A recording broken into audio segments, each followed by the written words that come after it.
Le harcèlement scolaire est un phénomène qui touche de nombreux élèves en France et dans le monde. Il se manifeste sous diverses formes, allant des agressions verbales et physiques au cyberharcèlement, une forme moderne de harcèlement qui s'est développée avec l'essor des technologies numériques.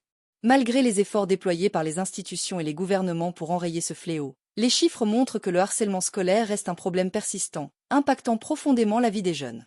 Selon une enquête de l'Éducation nationale, environ 700 000 élèves en France seraient victimes de harcèlement chaque année, ce qui représente environ 10% des élèves.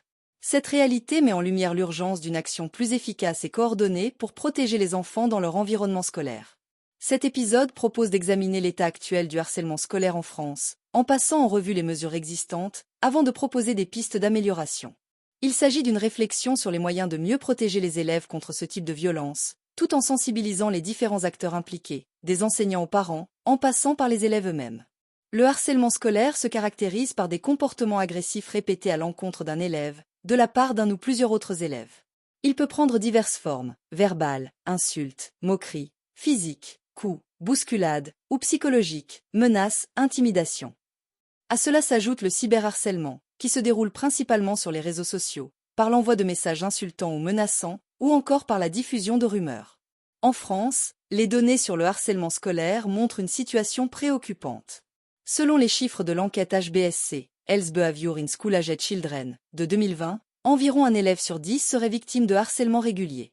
Les conséquences de ce harcèlement sont multiples et peuvent être graves: anxiété, dépression, isolement social, perte d'estime de soi, voire des idées suicidaires. De plus, les effets peuvent perdurer à long terme, affectant la vie d'adulte de l'individu concerné. Face à ce constat, plusieurs dispositifs législatifs et institutionnels ont été mis en place. La loi numéro 2014-873 pour l'égalité réelle entre les femmes et les hommes, adoptée en 2014, a introduit des dispositions spécifiques pour lutter contre le harcèlement à l'école. Cette loi vise à renforcer les sanctions contre les actes de harcèlement et à sensibiliser le public à cette problématique. En parallèle, le ministère de l'Éducation nationale a mis en place des campagnes de prévention, comme la campagne Non au harcèlement, lancée en 2015, qui vise à sensibiliser les élèves, les enseignants et les parents à la réalité du harcèlement et aux moyens de le combattre. Ces initiatives se sont accompagnées de la création de plateformes de signalement, telles que le numéro vers 3020, dédié à l'écoute et à l'accompagnement des victimes de harcèlement scolaire et de cyberharcèlement. Le site internet nonoharcèlement.education.gouv.fr offre également des ressources pour comprendre, prévenir et agir contre le harcèlement scolaire. Malgré ces efforts, les statistiques montrent que le harcèlement reste un phénomène largement sous-estimé et sous-déclaré.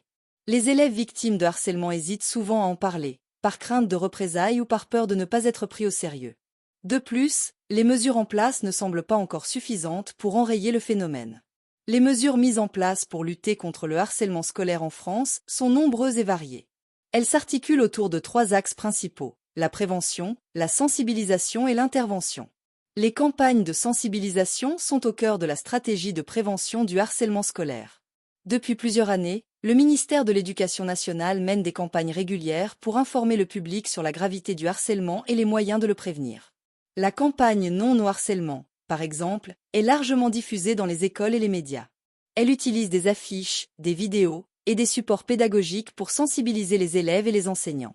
Ces campagnes ont permis de libérer la parole des victimes et de mieux faire connaître le harcèlement scolaire. Elles ont également contribué à une prise de conscience collective, tant au niveau des élèves que des adultes. Cependant, leur impact réel reste difficile à mesurer. Si elles ont sans doute permis de mieux identifier et signaler les cas de harcèlement, le nombre de cas rapportés reste élevé, ce qui suggère que la prévention seule ne suffit pas. Les établissements scolaires jouent un rôle clé dans la lutte contre le harcèlement. En théorie, chaque école dispose d'un protocole de gestion des situations de harcèlement, et les enseignants sont formés pour repérer les signes de harcèlement et intervenir de manière appropriée. Des référents harcèlement sont désignés dans les établissements pour être les interlocuteurs privilégiés des élèves victimes. Cependant, dans la pratique, ces mesures rencontrent plusieurs obstacles. La formation des enseignants est souvent jugée insuffisante, tant en termes de contenu que de durée. De nombreux enseignants se sentent démunis face à des situations complexes de harcèlement, notamment lorsqu'elles impliquent du cyberharcèlement, un domaine où ils se sentent souvent moins compétents. De plus, le suivi des cas de harcèlement reste souvent lacunaire. Une fois le signalement effectué, les mesures prises pour protéger la victime et sanctionner les agresseurs sont parfois insuffisantes ou tardives. Cela peut conduire à une perte de confiance des élèves dans le système scolaire et à une sous-déclaration des cas de harcèlement. Le cyberharcèlement représente un défi particulier dans la lutte contre le harcèlement scolaire. Ce type de harcèlement, qui se déroule en ligne, est difficile à contrôler pour les institutions scolaires, car il se produit souvent en dehors de l'enceinte de l'école, sur les réseaux sociaux, par SMS ou via des applications de messagerie. Les dispositifs existants pour lutter contre le cyberharcèlement sont encore trop limités. Les plateformes en ligne, bien qu'incitées à agir, peinent à modérer efficacement les contenus harcelants. De plus, l'anonymat sur Internet complique l'identification des auteurs de cyberharcèlement, ce qui rend les poursuites judiciaires plus difficiles. En conséquence, le cyberharcèlement est souvent sous-déclaré et mal pris en charge, ce qui laisse de nombreuses victimes sans protection adéquate. Il est donc nécessaire de renforcer les dispositifs spécifiques au cyberharcèlement, en collaboration avec les plateformes numériques et les autorités judiciaires. Face aux limites des mesures actuelles, il est crucial de repenser la stratégie de lutte contre le harcèlement scolaire. Voici quelques propositions qui pourraient contribuer à renforcer l'efficacité de cette lutte. La formation des enseignants est un levier essentiel pour mieux lutter contre le harcèlement scolaire. Actuellement, la formation initiale et continue des enseignants sur cette question reste insuffisante. Il serait pertinent d'introduire des modules spécifiques obligatoires sur la gestion du harcèlement, incluant des aspects pratiques tels que l'identification des signes de harcèlement, les techniques d'intervention et la gestion des conflits. Cette formation devrait également inclure une sensibilisation au cyberharcèlement, avec une attention particulière aux outils numériques utilisés par les élèves. Les enseignants doivent être capables de comprendre les dynamiques des réseaux sociaux et des plateformes en ligne pour mieux prévenir et intervenir en cas de cyberharcèlement.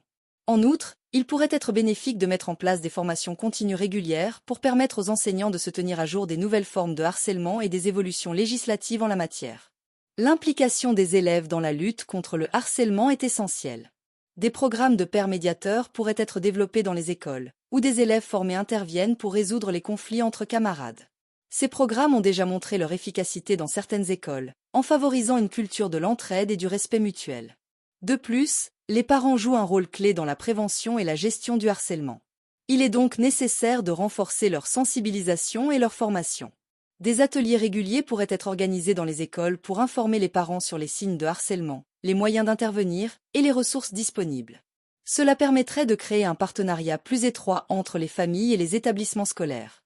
Les nouvelles technologies peuvent être un atout dans la lutte contre le harcèlement scolaire. Par exemple, des applications de signalement anonyme pourraient être développées pour permettre aux élèves de signaler des incidents de harcèlement sans crainte de représailles. Ces applications pourraient être directement reliées au service de l'éducation nationale et aux référents harcèlement dans les établissements.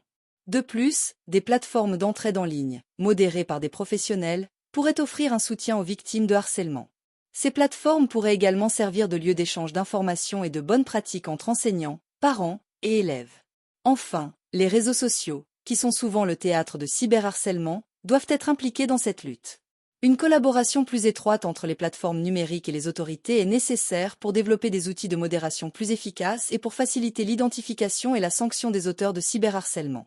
Le harcèlement scolaire est un problème complexe qui nécessite une approche multidimensionnelle. Bien que la France ait mis en place plusieurs mesures pour lutter contre ce phénomène, il est clair que des améliorations sont encore nécessaires. Le renforcement de la formation des enseignants, une plus grande implication des élèves et des parents, et l'utilisation des nouvelles technologies sont des pistes prometteuses pour renforcer la lutte contre le harcèlement scolaire. À long terme, il est essentiel que cette lutte devienne une priorité nationale, avec une coordination accrue entre les différents acteurs concernés. Le but ultime est de créer un environnement scolaire où chaque élève se sent en sécurité et respecté, et où le harcèlement n'a pas sa place.